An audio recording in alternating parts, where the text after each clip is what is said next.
Good morning, guys. Today is September 25th, Tuesday morning, and I just wanted to give a quick update and some thoughts I've had, and wonder if any of you've uh, experienced or can relate, or maybe share your thoughts on things. So, I'm post-op a little over a week, and I've done really well. I've done a video on that. Today I go to my post-op appointment, and we're going to go over the programs that would be best for my feet. So once that's done, I'll be on my merry way. I'm excited to start this new pathway, just because for those of you who suffer with chronic pain know that being able to have a mental break from the pain, I don't really, sorry about them playing.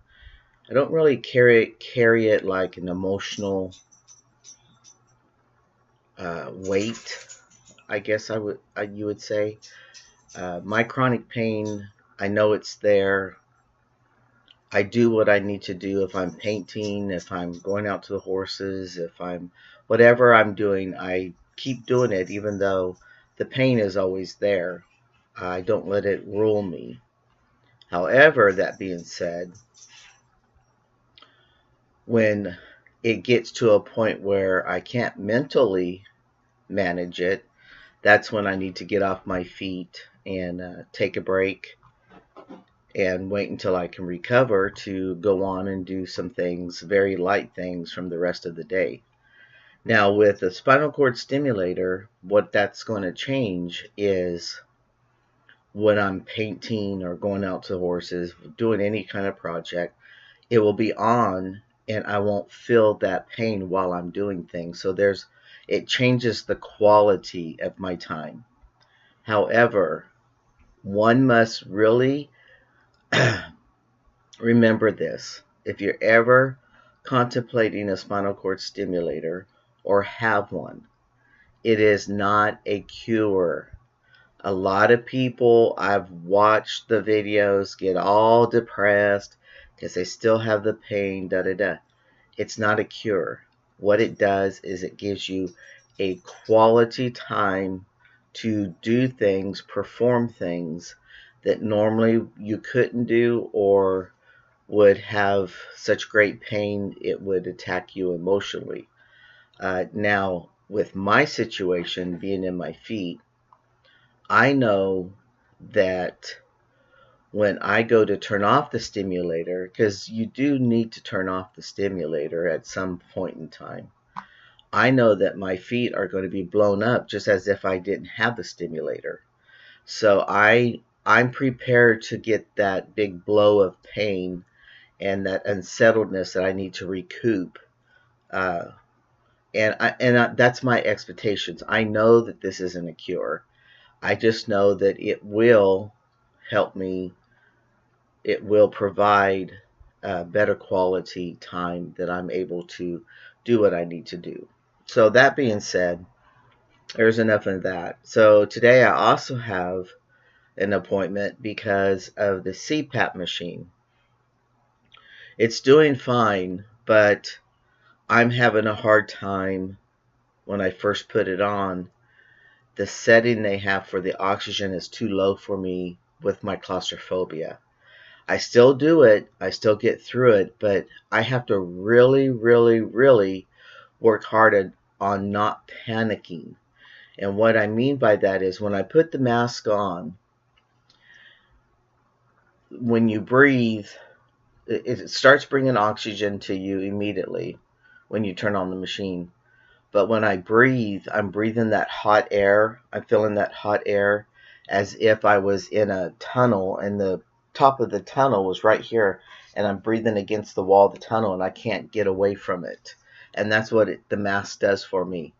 The reason why I'm working through this with the mask is because the nasal cushion what happens if you start breathing through your mouth and you're not getting the oxygen. That's what the respiratory therapist described to me. So I told him that I would try to work through this claustrophobic feeling uh, and use the full mask, because I'm not sure if my mouth opens during the night or not.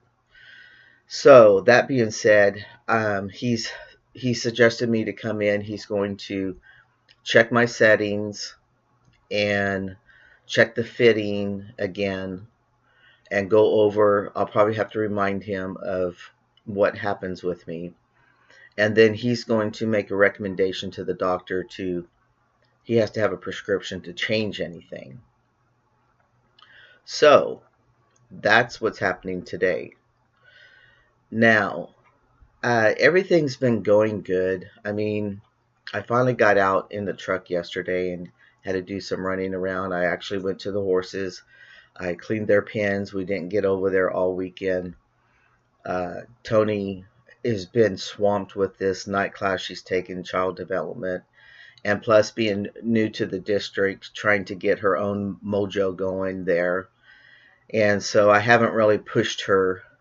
We did pay for someone to clean our pens last week while I was recuperating. But I went out there yesterday, and then when I got home, I needed to mow the backyard, and I did that. Cleaned the house up. We had Monday Night Football at our house last night.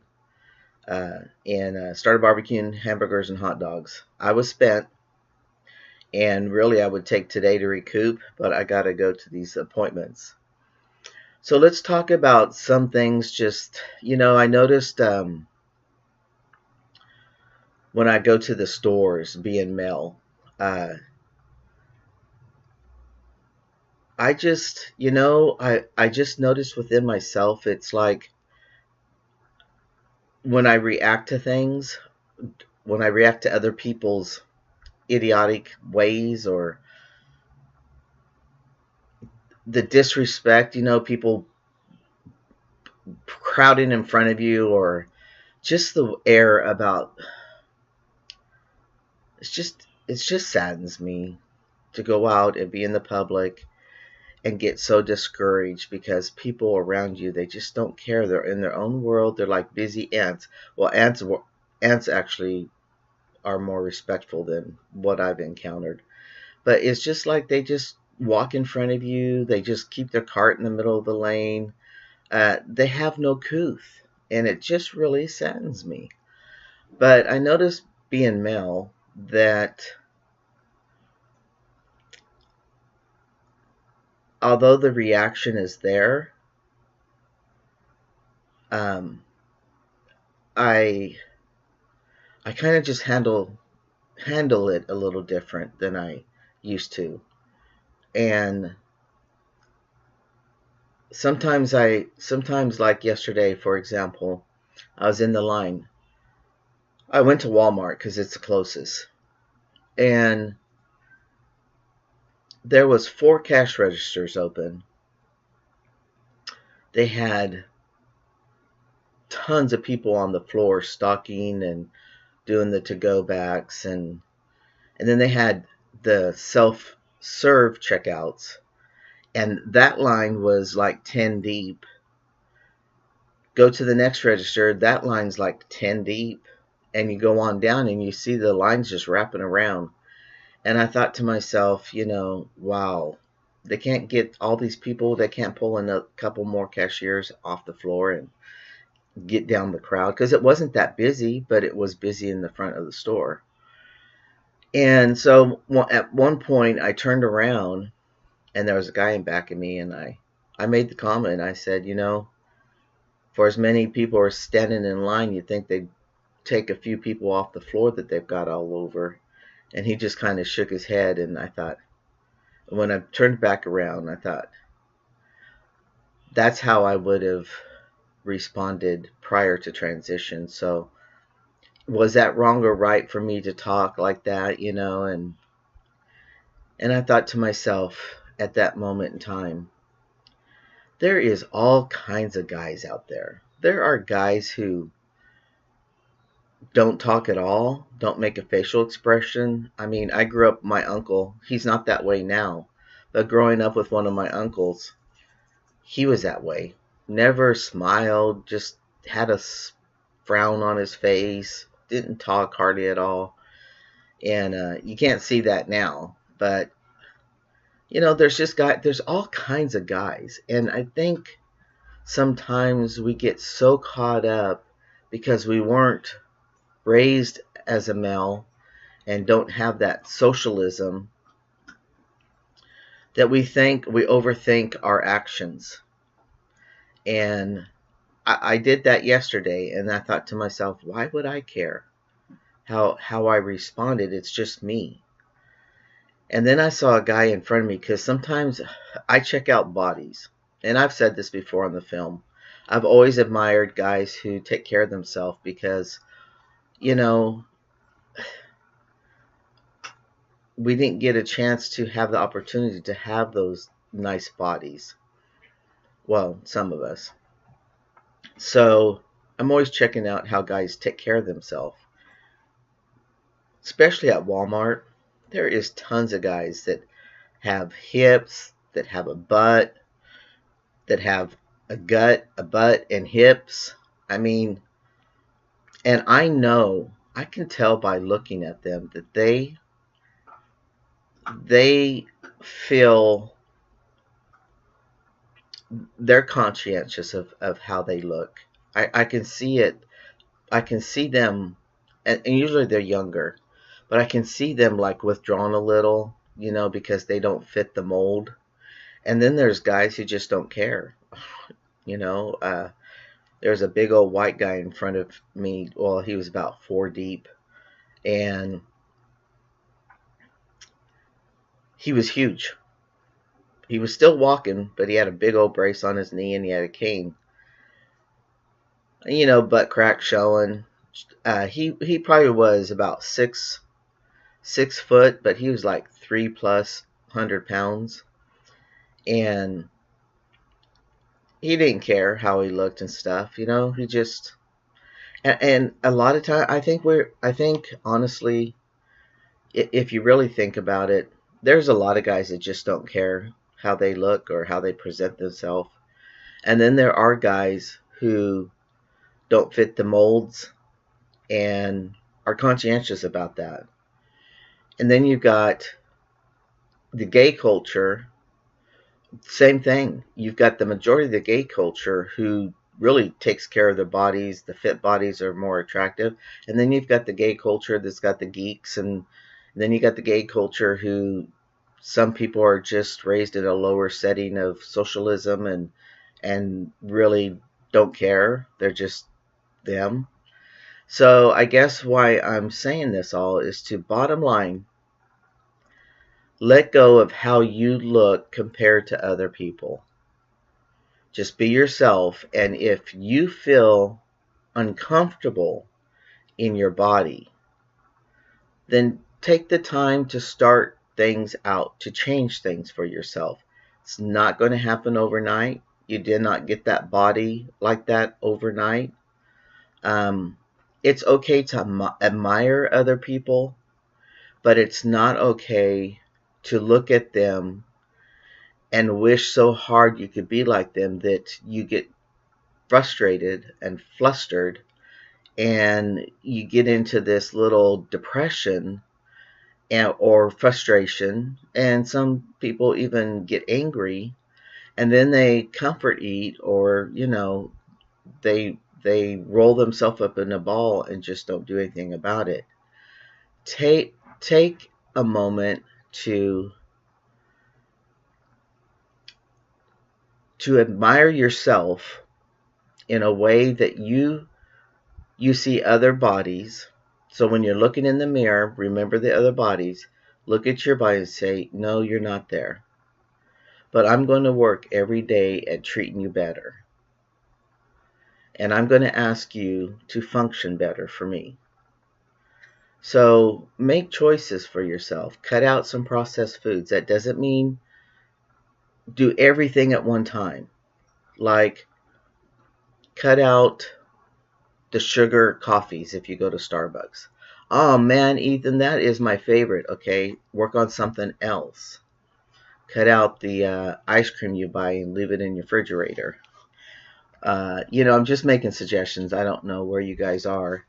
Uh, Instead of buying a combo at Carl's Jr., just buy the hamburger and a small Coke. Make cuts in small degrees to where you're not restricting yourself.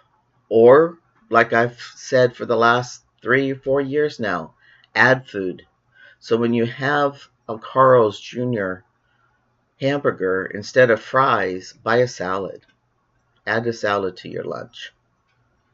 Uh, if that doesn't sound, exciting for you, think of some ways that you can do it. Look, this is what I do. This is a spring mix of fresh greens. It's got a banana and a half and probably a cup of blueberries, and it's got chia seeds and coconut milk. And every morning when I drink that, it's so fresh tasting.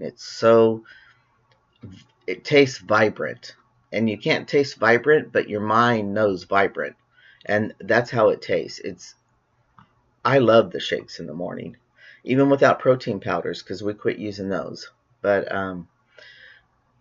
just know that your personality is your personality, and when you transition, you may see changes in your personality.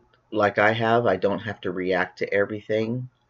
I listen more. I don't respond as much. I still get frustrated with people. I still get frustrated with my family. That's just life. Don't expect transition to